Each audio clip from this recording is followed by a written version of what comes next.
Hello student,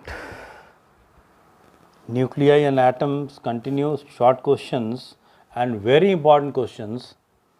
If neutrons exert only attractive force, why don't we have a nucleus containing neutrons only? For example, this is a nucleus और बाहर क्या है? Electrons. In the nucleus, we know that neutrons and protons are there, and if only neutrons will be there, अगर केवल यहाँ neutron होता तो electron will not experience any force. Any attractive force. Then what will happen? The atoms becomes unstable. Atom सब क्या हो जाता है? Stable, unstable. तो न्यूक्लियस के अंदर केवल न्यूट्रॉन होता जिसमें कोई चार्ज नहीं रहता है, तो और यहाँ पर चार्ज है, तो there is no question of that any kind of attractive force. Existing situation क्या है? अंदर में क्या है? न्यूट्रॉन भी है और प्रोटॉन भी है, पॉजिटिव चार्ज. जितना प्रोटॉन है उतना इलेक्ट्रॉन होता है. तो there will be one kind of attractive force. That's why the existence or the stability of the atom is there. So केवल न्यूट्रॉन होता तो ये एटम अनस्टेबल हो जाता. Another question, consider two pairs of neutrons. In each pair, the separation between the neutrons is the same. Can the force between the neutrons have different magnitudes for the two pairs? Now, यहाँ पर बोला दो pair है neutrons का. In each pair, the separation between the neutron is same. Can the force between the neutrons have different magnitude for the two pairs? इसका answer yes भी होगा और no भी होगा. Why? If that particular point is very important, if neutron have same spin, अगर neutron में same spin है, then what happens? Repulsive force of same magnitude will occur. अगर सेम स्पिन होता न्यूट्रॉन में तो रिपल्सिव फोर्स आ जाएगा same magnitude का, राइट. एंड अगर मान लेते हैं न्यूट्रॉन्स में अपोजिट स्पिन होता, opposite spin, right, then there will be a force will be of different magnitude but attractive in nature.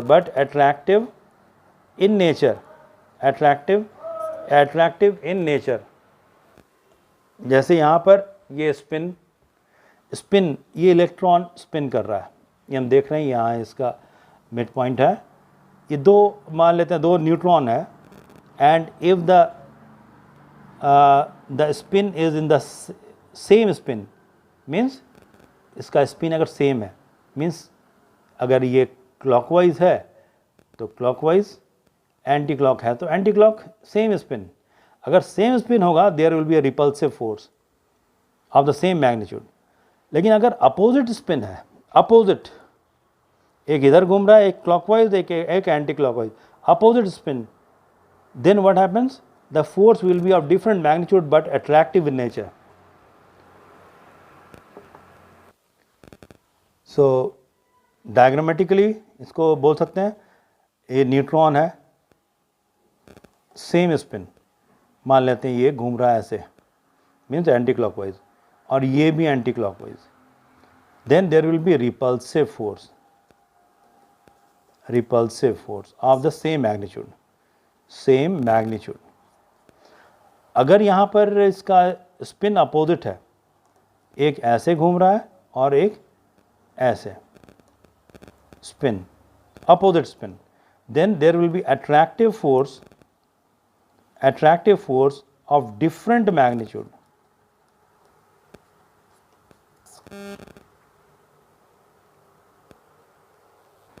Another question, a molecule of hydrogen contains 2 protons and 2 electrons.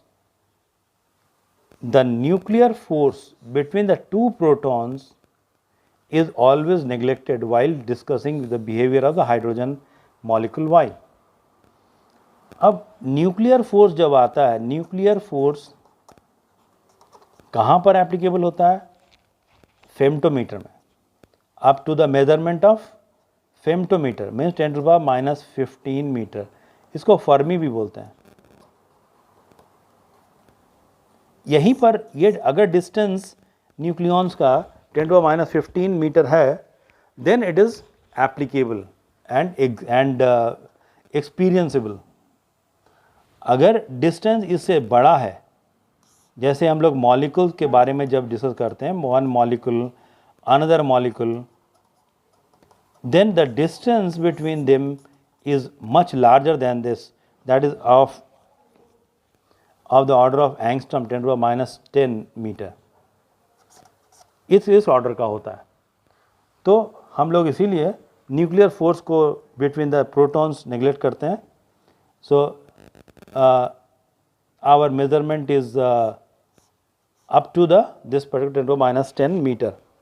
सो हम last में लिख सकते हैं कि we can neglect the nuclear force between the protons in hydrogen atom. Neglect, so that's why we are neglecting the nuclear force between protons in hydrogen atom और hydrogen molecule,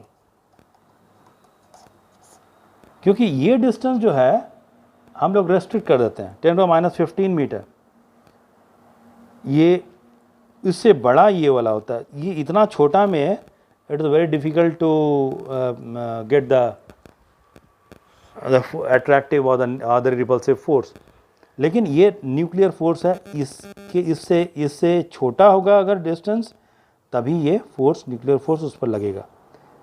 तो हम लोग का जो सीमा है, हम लोग का जो लिमिटेशन है एंगस्ट्रम के ऑर्डर का, हम लोग जब भी बात करते हैं एंगस्ट्रम के ऑर्डर का, इसीलिए हम लोग यहाँ पर नेग्लेक्ट करते हैं न्यूक्लियर फोर्स को।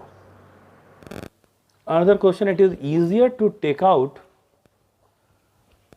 Is it easier to take out a nucleon from carbon or from iron, and second part in iron or from the lead.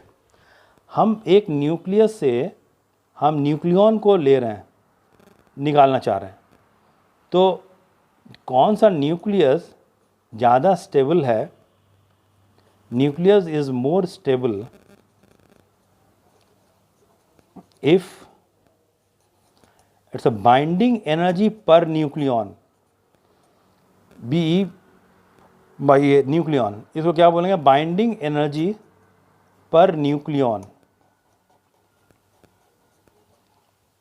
Is more. मतलब क्या? बाइंडिंग एनर्जी पर न्यूक्लियॉन किसी भी nucleus का अगर ज़्यादा है तो वो बहुत स्ट्रॉन्गर है, very difficult to take out the nucleon from that. So this particular factor plays a very important role in case of stability, binding energy per nucleon.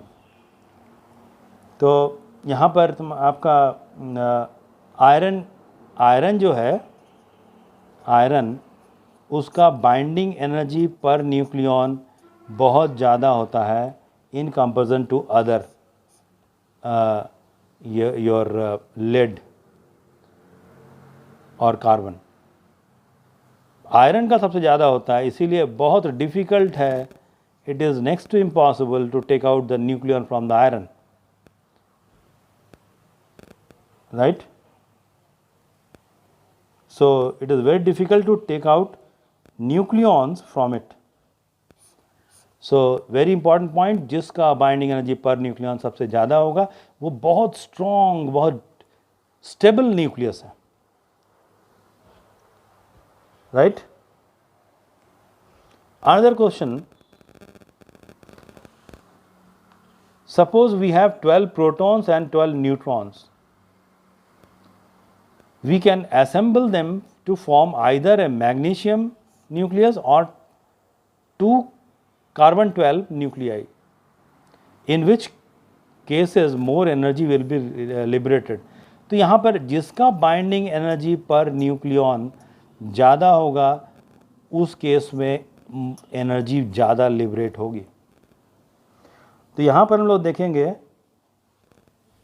कि मैग्नीशियम 24 ये जो न्यूक्लियस है इसका बाइंडिंग एनर्जी पर nucleon बहुत ज़्यादा है, इसीलिए यहाँ पर ज़्यादा एनर्जी रिलीज होगी। More energy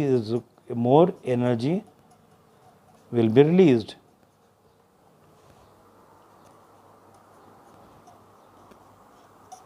in comparison to 2C12, इसके कंपेरिजन में, क्योंकि इसका बाइंडिंग एनर्जी पर न्यूक्लियन कम होता है, इसका ज़्यादा होता है, इसीलिए जिसका ज़्यादा बाइंडिंग एनर्जी पर न्यूक्लियन होगा उस केस में ज़्यादा एनर्जी रिलीज होगी। सो मैग्नीशियम में ज़्यादा होता है, इसीलिए ये ज़्यादा एनर्जी रिलीज होगी।